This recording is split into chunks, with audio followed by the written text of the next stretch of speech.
Hey everybody, HomeSliceHenry here, and in today's video, it is my great pleasure to inform you that the king has returned. Shadow Charizard is back. Shadow Charizard was once the best Great League Pokemon, but unfortunately nerfs to Wing Attack took it out of the meta. But not only does it get a new 35 energy move in Air Cutter this season, but it gets reworks to 2 of its fast moves. Dragon Breath becomes Psywave, giving Charizard its pacing back that it's long wanted, or if you want a same type attack bonus fast move, Ember is now a clone of Poison Sting. So without further ado, let's hop into the matches, and let's go Shadow Charizard. The team I'm running consists of Clodsire lead with Lapras and Shadow Charizard in the back. The goal being, Clodsire has really nice neutral play into a lot of matchups, but if I see a Mud Slapper, I have 2 strong answers to Mud Slappers in the back. My opponent will probably throw right before I get to my next Sludge Bomb, so I wait the turn and get the catch onto Lapras. Ideally, I want to always try and have a shield advantage for Charizard if I can, because Charizard is an incredibly deadly sweeper if you give it any kind of advantage.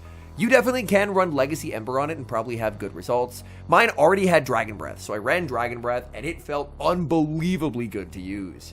Stone Edge will pick up the knockout. I send in Clodsire just to force their energy, and now it's time. Shadow Charizard, just like the old days, up a shield and a little bit of energy. Let's do this. In the back, they're going to have Clodsire, and Shadow Charizard is not going to show any mercy. Full sending Blast Burn. It connects, absolutely rocking the Clodsire. Clodsire will be firing off what's almost assuredly a Sludge Bomb, but that's not going to be a problem for Charizard. Charizard gets to go for the Air Cutter, a 33% chance to buff up Charizard's attack. Air Cutter, we get the boost, and now Charizard is off to the races. They can bring back in the Gyarados, but Gyarados is going to get melted by these boosted Dragon Breaths and boosted Air Cutters. The one thing I have to watch for is a catch, as I'm going to get pretty low. Gyarados switches into the Quagsire. We do not let them catch, and this game will be a win. Shadow Charizard back in prime form, 1v3ing an endgame to take the win. We move to game number 2, Clodsire into Shadow Scizor. This is a bad lead for the Clodsire. Opponent safe switches into Empoleon. This team is very weak to Empoleon. Honestly, when I built it, it felt like a really nice balanced team. If you see a lot of Empoleon, it's going to be a bit of a difficult game just because Empoleon has good matchups into basically every team member. However, I was able to beat the majority of Empoleons that I faced. You just really have to prioritize trying to save shields for Charizard. Skull Bash is going to connect. That's big damage onto the Empoleon. Unfortunately, Empoleon will get a double up, which means that I am going to have to take a Hydro Cannon on Clodsire. But I'd rather tank a Hydro Cannon on Clodsire than tank it on Charizard. So what I'm going to do is tank it and then look to snipe down with the Zard. I bank the Earthquake, in comes Charizard, and we snipe down Empoleon with Dragon Breaths.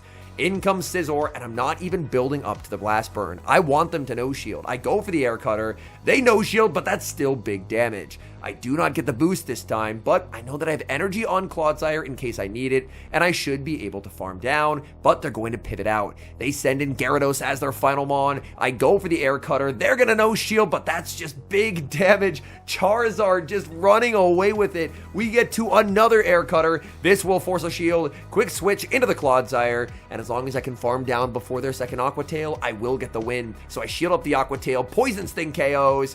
In comes Scizor, and I have the back-to-back Sludge Bombs loaded, meaning this game is over. So Empoleon is a problem Pokemon for this team, but if you prioritize getting an advantage for Shadow Charizard, you can still get the win. We move to the next match, and unfortunately, it's another Empoleon. I'm going to choose to play the Zeros and then look to save switch into Lapras. The Empoleon is staying in, so I probably should bait the Sludge Bomb here, but I decide against it. I go for the Earthquake, they of course do shield, and now I bring in the Lapras. A lot of Empoleon teams don't really have an amazing response to Lapras in the back, so a lot of the times they're forced to stay in, and that's pretty good news for Lapras. Lapras, it looks like I may have missed a few fast moves there. My internet was going in and out a bit today, but I'm able to survive very low health, but a Skull Bash will land, and that's going to get them low. In comes Charizard, we snipe down with Dragon Breath, and again, I'm always trying to set up Charizard as the sweeper. In comes Dragonair. Dragonair, another Pokemon that does like the new pacing on Dragon Breath. They're going to no-shield the Air Cutter, and they just lose almost their entire health bar. Charizard shields up. They're going to need to switch. In the back is Marowak, and I'm going to build up to the Blast Burn and go for the bait. It's really hard to call baits against Charizard, but my opponent calls the bait, and that, I think, is going to cost me this game. I never should have baited. I should be able to make 2 Blast Burns, and that was my lose con. I had enough energy where I could have made 2 Blast Burns, but I didn't trust Charizard. I baited. They called the bait. It was their only win con. Man, I really let down Charizard in that game, and that's unfortunately going to be a rare loss for this team. We move to the next match. Oh, look at the spice. Clodsire into Shadow Raikou. Opponent safe switches into a Dodrio. Oh my goodness. Opponent breaking out the spice cabinet, and I'm absolutely here for it. Dodrio will get chipped with a Sludge Bomb. Now I send in Lapras. Lapras will be able to tank a Brave Bird. Not too worried about that, so I am going to be no shielding, but they're actually running Trailblaze. This is a little bit uncomfortable. There, again, my internet was going through it today, so I end up missing some fast moves, and that should not have been a CMP tie. It turns out it wasn't a CMP tie, and my move just didn't trigger. So, after these battles, I did end up unplugging and replugging in my router, and that was able to fix the issue. But my goodness, it was unfortunate. Here, I bring in the Charizard. I'm going to shield because they're boosted enough that even a Trailblaze would probably hurt. I just, at all times, want to set up Charizard as an endgame sweeper. In comes Raikou. Oh, the Volt Switch damage is so much, but in the back is Dragonite.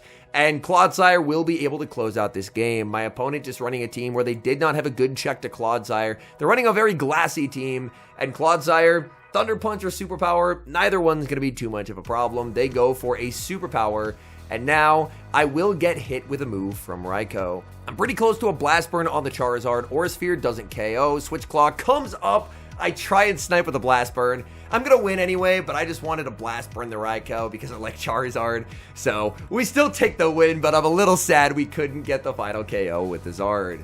Dream lead in the next match, leading into Dedenne with Clodsire. Opponent safe switches into Togekiss, and I respond with Lapras. Now, Togekiss is a pretty scary Pokemon for this team to see. Ideally, I should just stay in with the Clodsire because Clodsire beats it. But, unfortunately, if I do that, then Dedenne would be a problem for my backline. So, I end up bringing in the Lapras. Lapras will get to another Sparkling Aria, and now I should be in a position where I only have to shield once to win Switch. And this is because my opponent has back-to-back moves, but they're at 1 HP, so the Psywave is going to kill them, denying their move, but they get damage registration error. They get the charge move that they're not supposed to get because that Psywave KO'd, and now I'm forced to give up my final shield. And that's really bad when you have a Charizard in the back. They have Trevenant as their final Pokemon. I'm going to stay in with the Clodsire, throw a Sludge Bomb, wait for them to throw a move, and the moment they throw a move, I'm going to need to send in the Charizard. Charizard, unfortunately, should have had a shield and would have been able to take this endgame very easily, but because of damage registration error, I wasn't able to actually do anything with the Charizard this game. And that's where Charizard really does not want to be at a shield disadvantage. My opponent will let it go and just put it all on Dedenne, but Dedenne is not going to be able to sweep even a low health Clodsire. I've already lost like basically 70% of the health bar on the Clodsire, and it's just simply not going to matter. It's a pretty easy Sludge Bomb bait, and Play Rough will not be enough to KO. They can go for a Parabolic, but even a boosted defense is not going to save them from this Earthquake. We do get to the Earthquake, surviving the Play Rough, and Clodsire is able to take the win. That mid-game DRE made the game a lot more complicated than it should have been, but we are able to still get our win. We see a very tricky lead in the next match, leading Clodsire into Xatu. Xatu not only has Psyshock now, but it has Peck, which is a Shadow Claw clone. Psyshock's going to do a lot of damage to Clodsire. I should be able to survive. I'm going to throw the Sludge Bomb. They'll probably CMP tie me, but I like having a shield advantage for the back. So I go for the Sludge Bomb. Oh no, and they catch on Empoleon, and that right there single-handedly loses me the game. Not only do I not have a clear check to Empoleon on this team, but since the switch timers are misaligned, my opponent will be able to punish the Charizard switch in. Charizard will farm up a ton of energy. I'm full sending the Blast Burn, but they can always shield, force the final shield with Hydro Cannon, and then my switch clock is not up, but theirs is because of the catch. They can combo me with a Psyshock, and I'm going to lose the Charizard. That catch was just brilliant from my opponent. Here, I'm going to predict that they overfarm by 2, and I will get the catch onto the Clodsire. So maybe I'm not out of it yet. I'm going to need Lapras just to beat whatever they have in the back.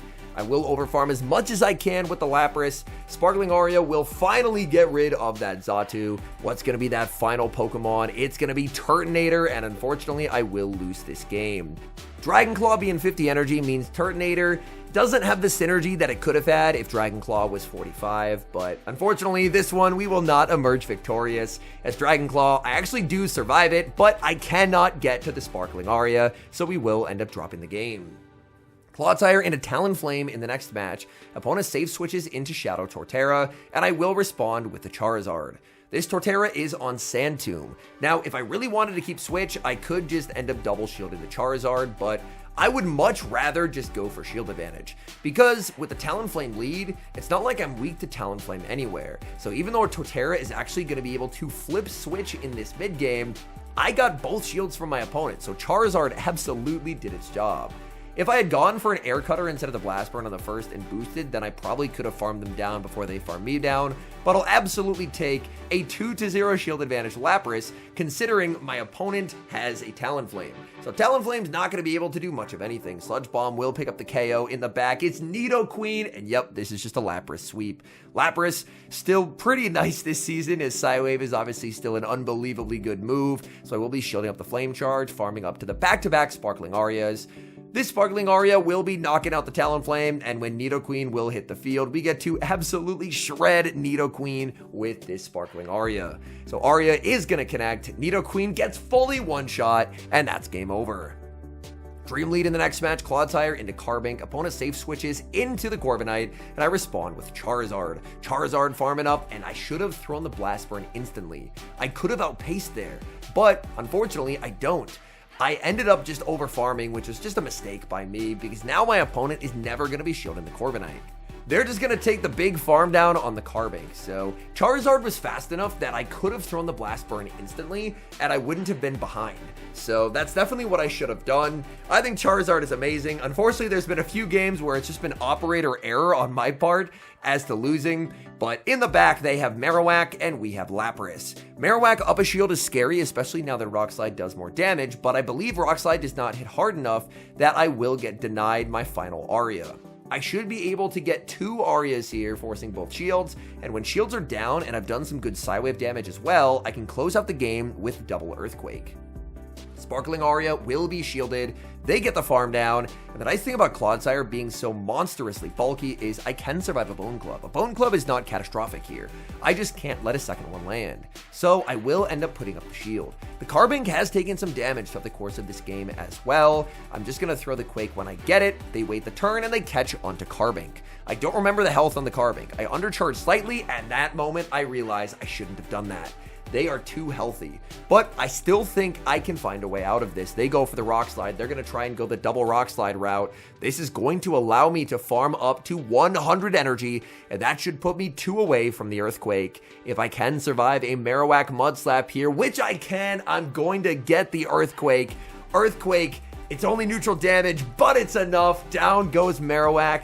That game should have been a lot more straightforward, but we're still able to escape with a win.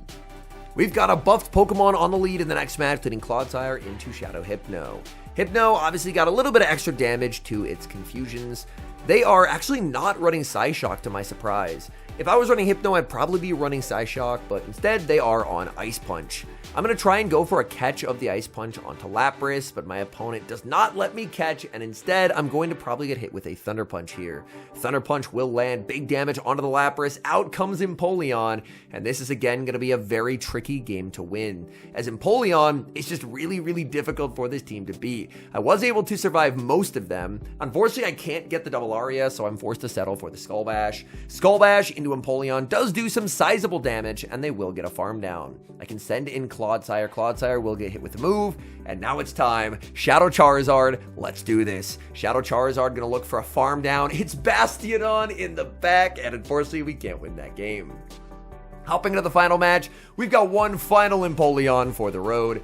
Maybe picking Empoleon as the Pokemon to be weak to wasn't the way. I did end up going very positive with this team. My opponent safe switches into a Shadow Latios, and I will build up to the Earthquake and bait with the Sludge Bomb. Latios is a Pokemon that I do want to try. I actually don't think that I have a Shadow Latios. I definitely have a Shadow Latios, But obviously with 80-40 Aura Sphere, these are some very scary mons. I was going to farm up until right before I got farmed down to bluff an Ice Beam, and the bluff works as it forces my opponent to throw a move. Now in comes Charizard. Let's see what Charizard can do. Charizard just misses the farm down, but I get so much of an energy head start, which is nice. I now have a full Blast Burn loaded. They're going to bring back in the Empoleon, but the Empoleon is dry, so I get to throw 9 Dragon Breaths, full send the Blast Burn. Blast Burn is going to land, down goes Empoleon, and in the back, they have their own Charizard. I'm not going to bait. I'm going straight for the Blast Burn. Blast Burn is going to be shielded. Clocks up. In comes Clodsire. And Clodsire should be able to get to the Sludge Bomb. The bait from earlier paying dividends as I outpace this Charizard, get to the Sludge Bomb. Sludge Bomb, it's only neutral, but Shadow Charizard is very frail, so he Poison Sting down after and escape with a win. Shadow Charizard in its heyday was one of my favorite Great League Pokemon to use. Maybe my favorite Great League Pokemon to use ever. And with these reworks and buffs this season, I think Shadow Charizard is so back. Obviously, there's things it has to be very careful of, namely basically just Bastiodon. But if you're able to dodge the Bastiodons, the Dragon Breath and the ability to boost Dragon Breath with Air Cutter gives it really nice fast move pressure. It can farm things down. Air Cutter being added, I think, was also so important. Charizard desperately needs a 35 energy move, and with Dragon Claw going to 50, it had lost that. So Dragon Claw is basically useless on Charizard now because if you want to throw a 50 energy move, you're just going to throw Blast Burn. But Air Cutter, Dragon Breath, I think you could probably use Ember and have great results too if you have Ember on your Charizard. But my goodness, Charizard, I tried it last season with the rework to Ember when Ember got more damage, and it needed the pacing. It didn't feel good to run, but this season, it finally feels good once again. I love mons that can really showcase skill expression, knowing when to switch in the Charizard, aggressively get farm, playing for some kind of advantage, and just trying to sweep endgames. I love metas like this, where there's more flexible play and you can rely on sweepers instead of just putting your Marowak on a Basti and calling it a day. To me, it's far more exciting when Pokemon like Charizard are good, and I think it's good once again. Anyways, thank you guys so much for watching. If you enjoyed the content, make sure to leave a like and subscribe to the channel if you haven't. And a special thank you as always to our channel members here on YouTube. The support you guys provide is sincerely appreciated. So thank you guys oh so very much. And until next time, I've been HomeSliceHenry.